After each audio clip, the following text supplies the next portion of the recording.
Halo para wadwers dimanapun sampean Anda semua, panjenengan semua berada. Jumpa lagi dengan saya di channel Wadus Sanjaya. Maaf ini kameranya ini saya nggak buat tripod.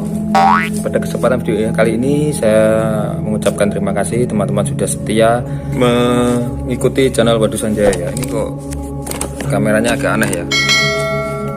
Sana lebih luas di sini. Siapa apa nanti buat gambar di sini ya. Saya terima kasih ya. Kemudian kedua apa ya, tadi lupa saya ya. Saya doakan teman-teman semua yang terus mengikuti channel ini untuk selalu mendapatkan rezeki, kesehatan, panjang umur dari Tuhan Yang Maha Kuasa.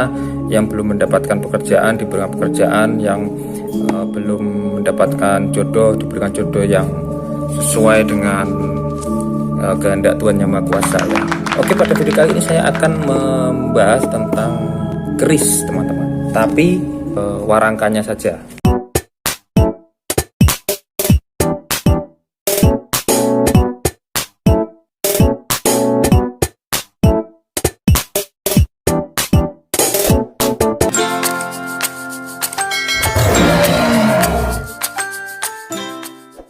Pertama saya mau share tentang apa itu namanya, sebetulnya di banyak channel sudah banyak dibahas ya. Mungkin saya akan memberikan mungkin tambahan atau apa yang berbeda ya.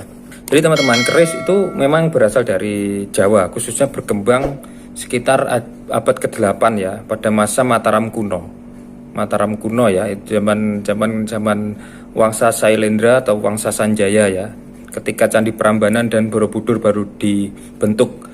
Pada masa itu keris masih sederhana ya, bentuknya masih sederhana. Beberapa orang mengatakan atau beberapa tokoh perkerisan mengatakan bahwa asal mula keris itu adalah katga. Katga, nanti gambarnya saya taruh sini, katga ya. Jadi katga itu peruntukannya memang bukan untuk berperang teman-teman, bukan untuk sebagai senjata pertahanan diri atau perlawanan atau ofensif maupun defensif ya, bukan.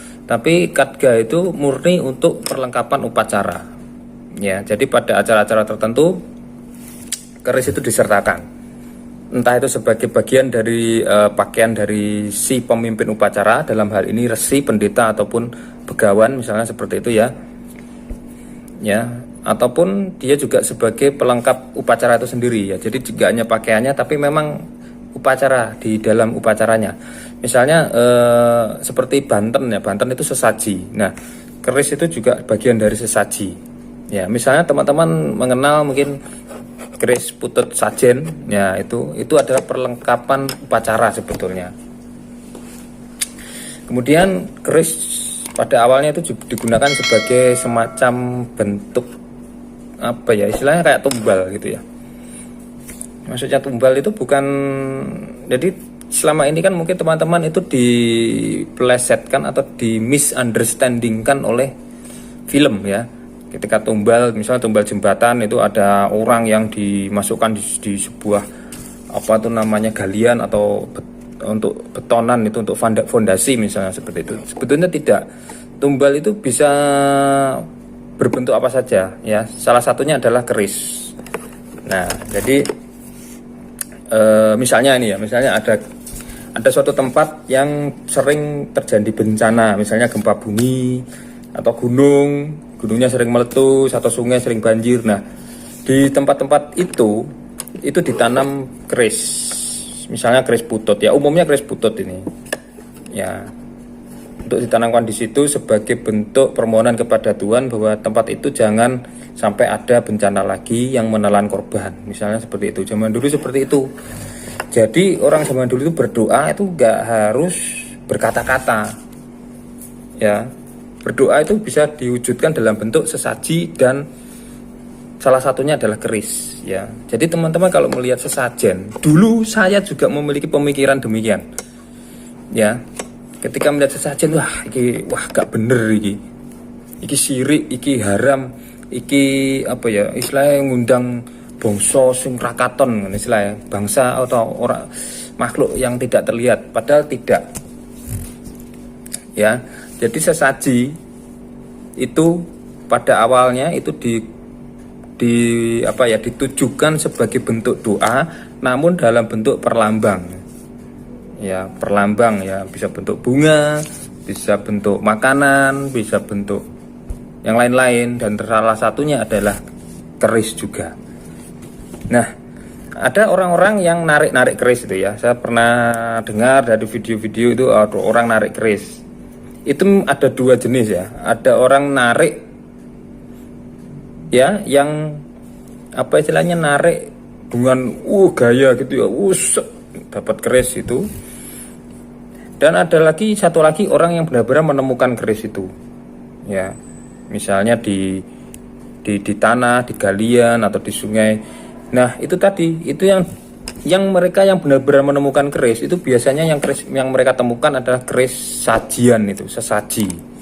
Keris bagian dari sajian yang zaman dulu itu ditanamkan di tempat tersebut atau ditanam di tempat tersebut sebagai bentuk permohonan kepada Yang Maha Kuasa supaya tempat itu dijaga atau dijauhkan dari bencana gitu ya, misalnya seperti itu. Nah, justru malah menurut saya, kalau hemat saya, keris-keris yang ada di alam itu ya, umumnya keris yang untuk sajian itu tidak memiliki gagang dari kayu ya. Jadi itu dia benar-benar dari besi semuanya. Bisa besi kuning, bisa besi perunggu ataupun besi biasa. Itu sebaiknya malah jangan diambil. Kenapa? Ya itu tadi. Karena pada dasarnya itu keris itu ditujukan sebagai bentuk permohonan supaya tempat itu mendapatkan berkah, mendapatkan penjagaan, pengayoman dari Tuhan Yang Maha Kuasa. Lah kok Anda cabut, lah kok Anda ambil, itu tidak benar sebetulnya. Biarkan di situ gitu. Ya ada orang-orang apa ya istilahnya, orang-orang yang masih memegang kepercayaan tertentu, misalnya kejawen, itu ada yang melarang jangan mengambil benda-benda seperti itu yang memang dari zaman dulu memang sudah ditanamkan di situ. Sehingga kalau dalam pengertian mereka ya, maksudnya orang-orang yang memiliki kepercayaan kejawen, kepercayaan kuno setempat, khususnya di Jawa ini ya, itu menyesalkan jika ada orang yang mengambil atau menarik benda-benda yang sudah ditanam. Ya, makanya banyak terjadi bencana, banyak terjadi banjir, nggak mungkin ya. Salah satunya karena itu, bukan hanya karena memang Indonesia di pusat Ring of Fire, bukan hanya itu saja, tapi salah satunya juga itu. Jadi nenek moyang kita sudah tahu, memang negara kita atau wilayah kita tuh berada di Ring of Fire, di tempat yang rawan bencana, makanya ditanamkan keris-keris seperti itu. Ya, jadi itu salah satu fungsi keris ya, sebagai pelengkap upacara, pelengkap sesajian. Kedua, fungsi keris itu juga sebagai status golongan ya, penunjuk atau misalnya pembeda dari golongan-golongan orang, bukan kasta, bukan ya, tapi ini membedakan aja. Misalnya kalau dalam keprofesian misalnya ya, guru memakai baju guru, pak polisi memakai baju polisi, dan profesi-profesi lainnya. Nah, pada waktu dulu kan baju itu bukan seperti sekarang ya, baju itu adalah barang mewah dulu ya. Jadi selain menggunakan baju juga bisa dibedakan dengan pusaka yang mereka pakai. Seperti itu teman-teman. Jadi fungsi kedua adalah pembeda status sosial ya. Misalnya pemuka agama memiliki bentuk pusakanya masing-masing atau kerisnya masing-masing ya. Begitu juga dengan lurah dan lain sebagainya. Ya, itu bisa dibedakan.